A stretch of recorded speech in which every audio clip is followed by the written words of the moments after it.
Oi, gente! Falando um pouco de época, né? Quando que é legal vir pra cá e tal. Então, retomando, né, o calendário, como é que funciona aqui? Setembro normalmente é a principal época de início das aulas, tipo o início de semestre, início de ano letivo, início de muita coisa, porque é pós-verão. Então, essa sempre é a lógica. Então, o verão aqui normalmente é julho, agosto, setembro já é um pouco mais fresquinho, e aí outubro, novembro, dezembro já é o outono, mas já com temperaturas mais baixas. Às vezes neva, já falando aqui, né, de London, da nossa realidade aqui de London, às vezes neva. Dezembro neva muito no final de dezembro, e janeiro e fevereiro acho que são as temperaturas mais baixas. Uma coisa que me surpreendeu muito aqui, né, que eu não imaginava, é que onde eu estou, né, aqui em London, que é mais ou menos umas 2 horas de Detroit, dos Estados Unidos, pra vocês terem uma ideia de mapa. Como eu disse, mais ou menos 3 horas de Toronto, mais ou menos umas 4 horas de Nova York. Então, onde a gente está, 4 horas de avião de Nova York, se eu não me engano. Aonde a gente está é uma região que tem extremos de temperatura. Então a gente chega a -30, como eu disse, em janeiro e em fevereiro, e mais em julho chega a fazer 35 graus. E assim, é calor mesmo, a ponto das pessoas nas casas aqui, ao mesmo tempo em que elas têm aquecedor, porque -30 ainda não sei, mas deve ser muito frio, eu tô pegando agora -10. Por outro lado, em julho chega a fazer 30 graus, 35 graus, um calor que muita gente aqui acaba usando ar-condicionado. Então, mais para vocês terem uma ideia de épocas do ano. Estação de esqui e lugares para esquiar, vou pesquisar, ainda não cheguei a ver isso não, mas o que eu posso dizer é que muito provavelmente para esquiar, para fazer essa prática desse tipo de esporte, acho que deve acontecer agora tudo a partir de janeiro, provavelmente finzinho de dezembro, janeiro, fevereiro, março. Aqui o inverno ele vai normalmente, o pessoal fala até maio. Então até maio ainda é frio, ainda neva, e aí ainda fica bem complicado. E diferente do que eu acreditava, aqui não é um lugar que dá muito para você um, andar na rua, por exemplo, em janeiro e fevereiro, na época de muito, muito frio, porque aqui não tem uma cidade subterrânea, né? Eu achava que em vários lugares do Canadá tinham e tal, mas pelo que eu andei vendo, não. Parece que, com certeza, né, tem Toronto, tem uma cidade subterrânea, então nessa época do ano que é muito frio, as pessoas usam a cidade subterrânea para entrar nos lugares, enfim, como se fosse uma estação de metrô infinita, né, onde você pudesse acessar todos os lugares por baixo, não tivesse que ir por cima pela rua. Parece que Vancouver, se eu não me engano, tem, e não sei se Montreal, enfim, acho que sim. Mas, por exemplo, aqui, que é uma cidade menor, não tem. Então, no começo, quando eu cheguei aqui, nos meus planos, quando eu tava fazendo para vir para cá, eu falava assim: ah, eu não vou comprar carro, a gente não precisa ter carro, o transporte público é bom e tudo, mas é médio. London é uma cidade que tem um transporte público médio. O que é isso? Ele não é tão bom assim, ele não te leva a todos os lugares. As distâncias aqui são distâncias de 6, 10 quilômetros, então também difícil de fazer a pé. Se você depende do ônibus, você gasta um tempão, muito tempo, para conseguir ir de um lugar para o outro, porque às vezes o ônibus tem de 15 em 15 minutos, às vezes de 20 em 20, às vezes de meia em meia hora.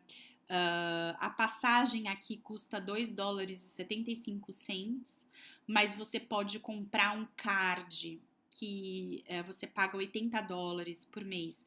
E aí você usa à vontade, pode usar quantas vezes você quiser. E esses 2 dólares e 75 cents você usa por 1 hora e meia. Então você pode ficar usando, trocando de ônibus, pegando outros por 1 hora e meia, tá? Uber aqui é caro, não é muito barato. Uma distância pequena, de 1, 2 quilômetros, você chega a pagar 10, 12 dólares. Lembrando que aqui tem um imposto, que é o que eles chamam de HST, que é de 13%. Então, tudo que você vê o preço, você tem que pensar que custa 13% mais caro, porque no final você vai pagar esse HST, não pro ônibus, tá? O ônibus é 2,75 mesmo. Mas enfim, vale a pena pensar bem. E pensando na época que você vai chegar aqui, se você chega, apesar de chegar no friozão, vale muito a pena muitas vezes você vir numa época tipo fim de ano, março, maio, ou vir para cá em janeiro mesmo, porque são épocas que a temporada de aluguel ela tá mais em baixa. E aí, às vezes, é mais fácil você conseguir alugar alguma coisa. Eu esqueci de falar isso no vídeo sobre o aluguel e acho que vale a pena dizer isso agora, tá bom? É uma época com menor concorrência e aí você acha coisas bem interessantes, tá bom? Ah, e o aluguel aqui é de 1 ano, tá? Normalmente. E se você se mudar antes, se você avisar aí com tempo de antecedência, que normalmente são 60 dias de antecedência, você não paga multa. Ficam essas dicas hoje, ó, bastante dica. Até mais. Tchau, tchau. Falando mais uma coisa sobre aluguel, que eu achei que já que eu comecei, vale a pena falar. Um aluguel aqui, só para vocês terem mais ou menos uma ideia de uma casa, que não é bem casa, é um apartamento, é uma casa grande que eles dividem em várias casinhas, digamos assim. Isso é bem comum aqui, eles chamam de units. Então, hoje, onde eu moro, que é um lugar que fica perto do centro da cidade, com bastante transporte público e tudo, a gente paga em média, pensando no aluguel, mais hydro, que é a parte de água, e mais electricity, que é a eletricidade, a gente gasta mais ou menos uns US$ 1.800 por aí. Então, não é muito barato, não.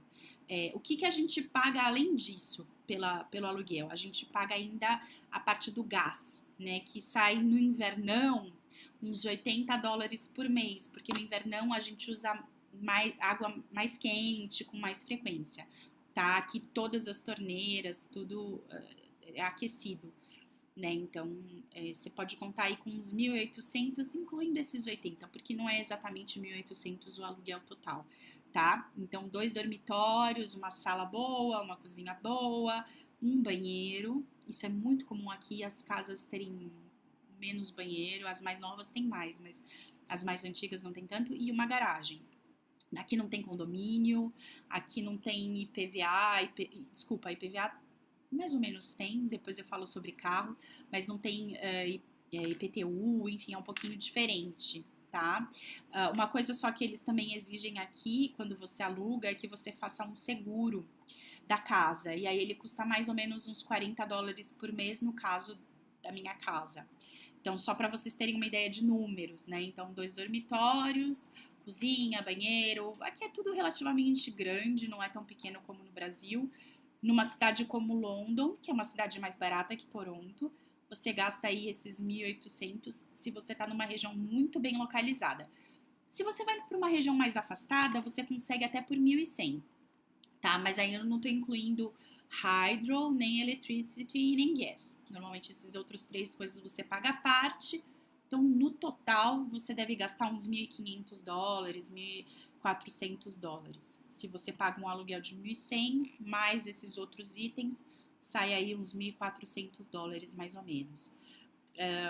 E aí vai muito da pesquisa. Eu vou ver se eu escrevo o nome do site que se chama Kijiji, que é um site que tem vários anúncios com várias coisas, carro, preço de apartamento de compra, de venda, de aluguel, enfim.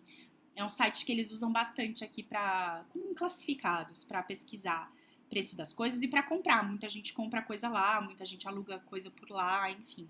É bem usual. Eu vou ver se eu posto na página, acho que ajuda bastante, tá bom? Até mais, até o próximo. Tchau!